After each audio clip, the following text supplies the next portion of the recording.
Hello दोस्तों, स्वागत है आपका मेरे नए वीडियो में जो कि है फ्रांसीसी क्रांति पार्ट 2। दोस्तों, फर्स्ट पार्ट में हमने फ्रांसीसी क्रांति का इतिहास पढ़ा था और इसी के साथ हमने पढ़ा था कि फ्रांसीसी क्रांति किस तरह शुरू हुई और उसके बाद किस तरह फ्रांस में संवैधानिक राजतंत्र की स्थापना हुई।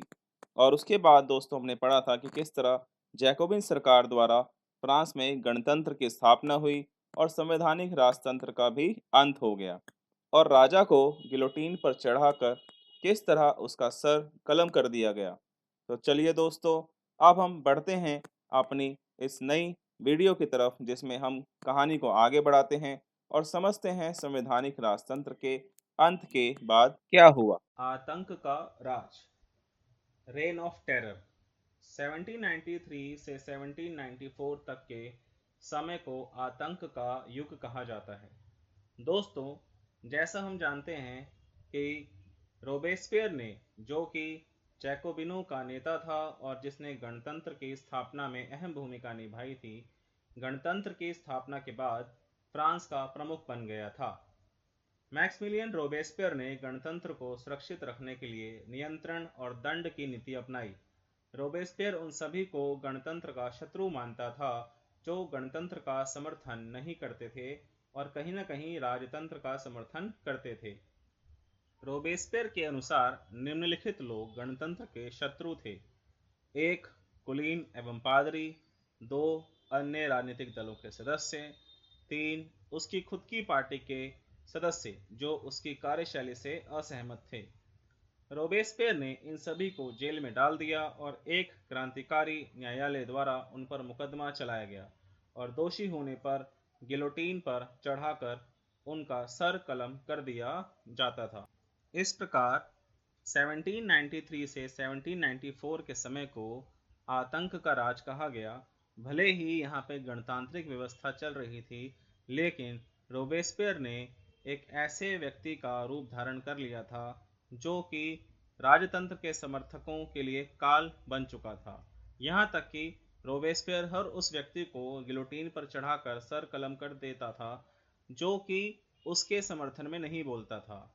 अब दोस्तों, इस चित्र में आप देखेंगे कि गिलोटीन क्या है। तो जैसे कि आप इस चित्र में देख पा रहे होंगे कि गिलोटीन दो खंभों के बीच लटकते हुए आरे वाली मशीन थी जिस पर रखकर अपराधी का सिर धड़ से अलग कर दिया जाता था। इसका नाम इसके आविष्कारक डॉक्टर गिलोटीन के नाम पर पड़ा है। मैक्सिमिलियन रोबेस्पियर की सरकार द्वारा कुछ कानून भी बनाए गए थे, जैसे कि पहला कानून था मजदूरी एवं कीमतों की अधिकतम सीमा तय करना। दूसरा काम गोश्त एवं पावरोटी की राशनी करना। तीसरा काम किसानों को अपना अनाज शहरों में ले जाकर सरकार द्वारा तय कीमत पर बेचने के लिए बाध्य करना। इसके अलावा चौथा काम था महंगे सफ़ेद आटे के इस्तेमाल पर रोक लगाना। पांचवा काम था सभी नागरिकों के लिए साबुत गेहूं से बनी और बराबरी का प्रतीक मानी जाने वाली समता रोटी खाना अनिवार्य कर देना। छठा काम था बोलचाल और संबोधन में भी बराबरी का आचार व्यवहार लागू करने की कोशिश करना। सातवां काम था पुरुषों और महिलाओं को सियो तीन या सितोइन कहकर संबोधित किया जाना। आठवां काम था चर्चों को बंद कर देना और उनके भवनों को बैरक या दफ्तर बना देना। दोस्तों, अब हम देखेंगे कि मैक्सिमिलियन रोबेस्पियर का अंत किस प्रकार हुआ। मैक्सिमिलियन रोबेस्पियर ने अपनी नीतियों को इतनी सख्ती से लागू किया कि उसके समर्थक भी उसके खिलाफ हो गए। अंततः जुलाई 1794 में न्यायालय द्वारा उसे दोषी ठहराया गया और गिरफ्तार करके अगले ही दिन उसे गिलोटीन पर चढ़ा दिया गया। इस प्रकार मैक्सिमिलियन रोबेस्पियर का गणतांत्रिक शासन का भी अंत हुआ, जो कि बहुत ही अच्छा नहीं माना जाता था और 1793 से 1794 का जो आतंक का समय माना गया उसका भी अंत हुआ। मैक्सिमिलियन रोबेस्पियर के अंत के बाद फ्रांस में एक नई व्यवस्था की शुरुआत हुई जिसे डायरेक्टरी शासन व्यवस्था कहा गया और इस समय एक नया संविधान भी बनकर तैयार हुआ डायरेक्टरी शासन की व्यवस्था 1794 से या 95 से 1799 तक चलती है और जैकोबिन सरकार के पतन के बाद मध्य वर्ग के संपन्न वर्ग के पास सत्ता आ जाती है। नए संविधान के तहत संपत्तिहीन तबके को मताधिकार से वंचित कर दिया गया। इस संविधान में दो चुनी गई विधान परिषदों का प्रावधान किया गया था। इन परिषदों ने 5 सदस्यों वाली एक कार्यपालिका, जिसे डायरेक्टरी कहा गया, उसे नियुक्त किया। ये सरकार एक व्यक्ति पर केंद्रित नहीं थी, यही बात इसकी खासियत थी। लेकिन डायरेक्टरों का झगड़ा अक्सर विधान परिषदों से होता और तब परिषद उन्हें बर्खास्त करने की कोशिश भी करती।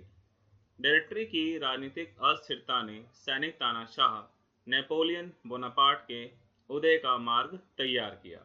इस प्रकार हम देख सकते हैं कि जैकोबिन सरकार के पतन के बाद मध्यम वर्ग ने एक कोशिश की और एक नया तरीका भी निकाला देश को चलाने का, लेकिन आपसी झगड़े की वजह से एक सैनिक तानाशाह को मौका मिल गया दोबारा से फ्रांस के अंदर तानाशाही लाने का। चलिए दोस्तों, अब हम जानते हैं कुछ बातें नेपोलियन बोनापार्ट के बारे में।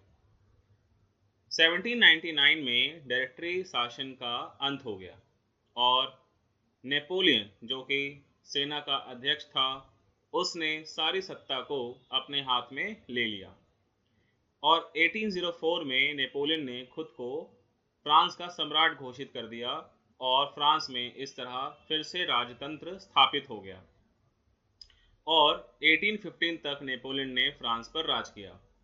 इस बीच नेपोलियन ने काफ़ी युद्ध यूरोप के दूसरे देशों के साथ में लड़े और जीते भी।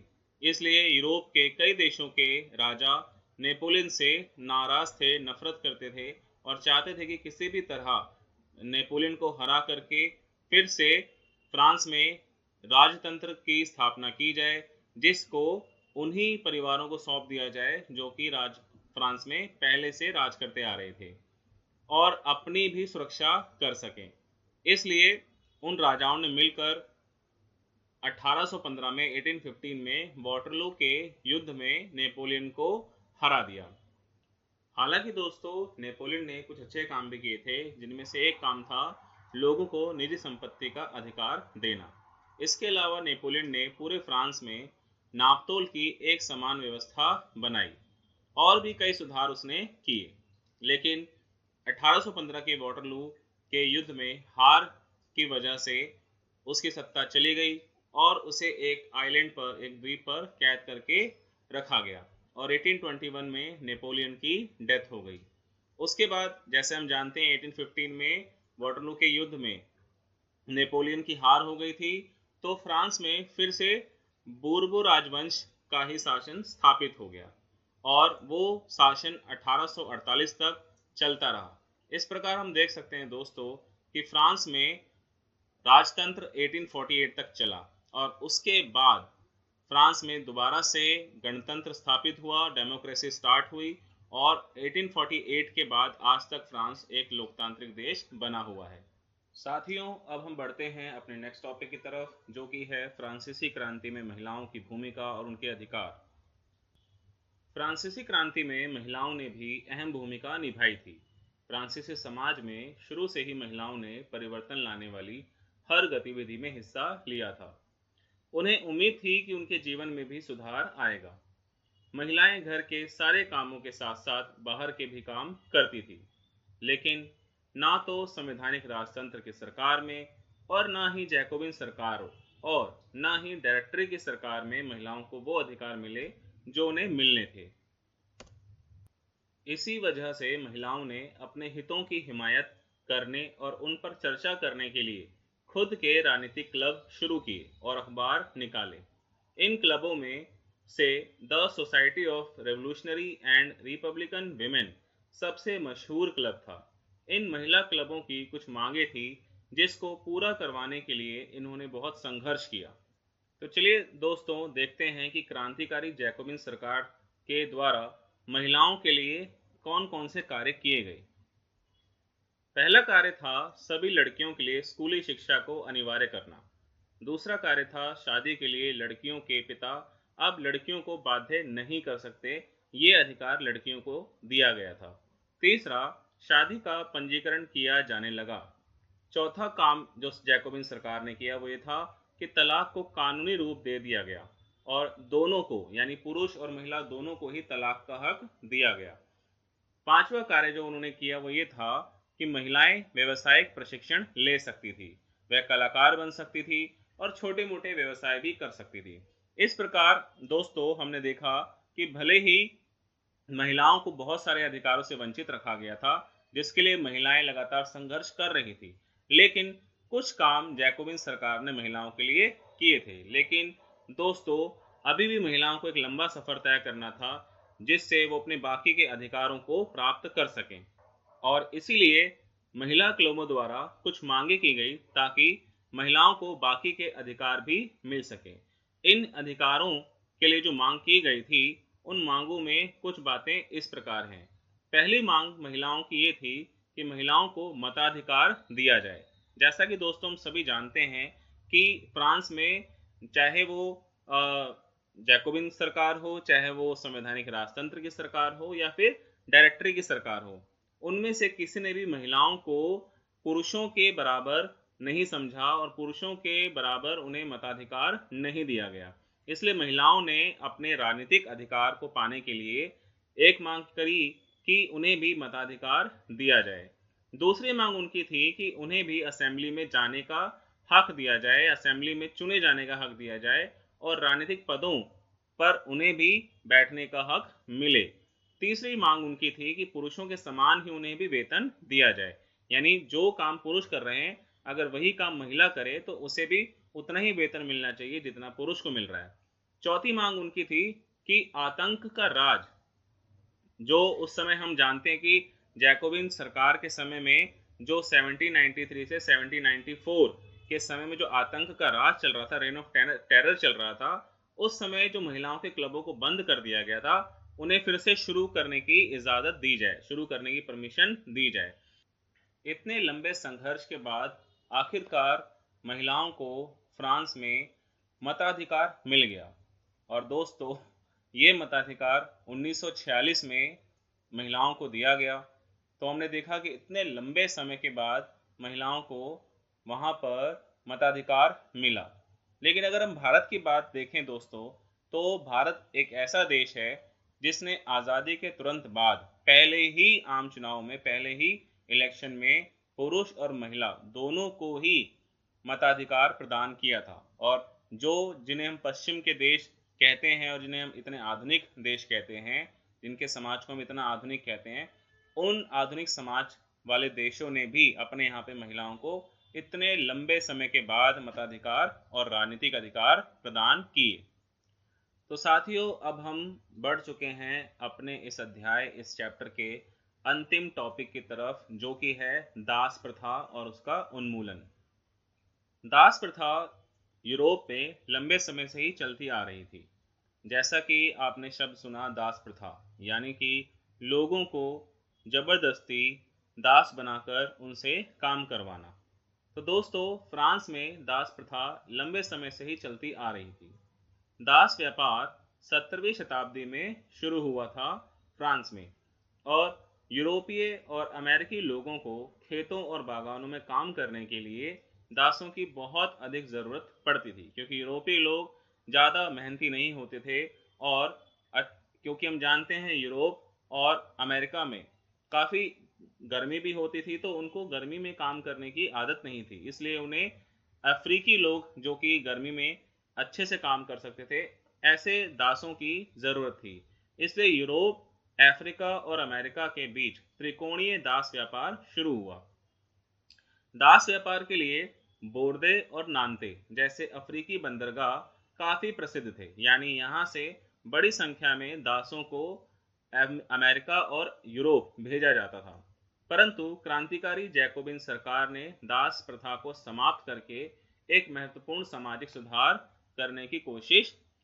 इसके बाद 1794 में जब कन्वेंशन की सरकार बनी, तो उसने भी फ्रांसीसी उपनिवेशों में सभी दासों की मुक्ति का कानून पारित कर दिया।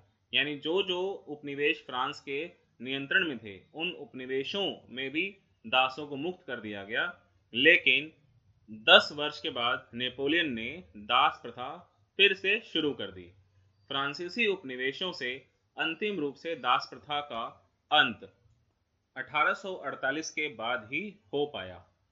तो दोस्तों, उम्मीद है ये चैप्टर आपको पसंद आया होगा और इस चैप्टर से आपको काफ़ी जानकारी भी मिली होगी। आशा है कि आपके एग्ज़ाम में ये वीडियो हेल्प करेगी और आपको काफ़ी कुछ समझने में इससे हेल्प मिली भी होगी।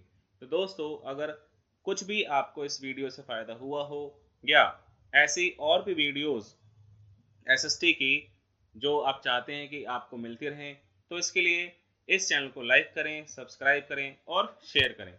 और अगर आपको कोई भी चीज़, कोई भी बात समझनी हो, जाननी हो या कहनी हो, तो आप कमेंट में अपनी बात कह सकते हैं। धन्यवाद।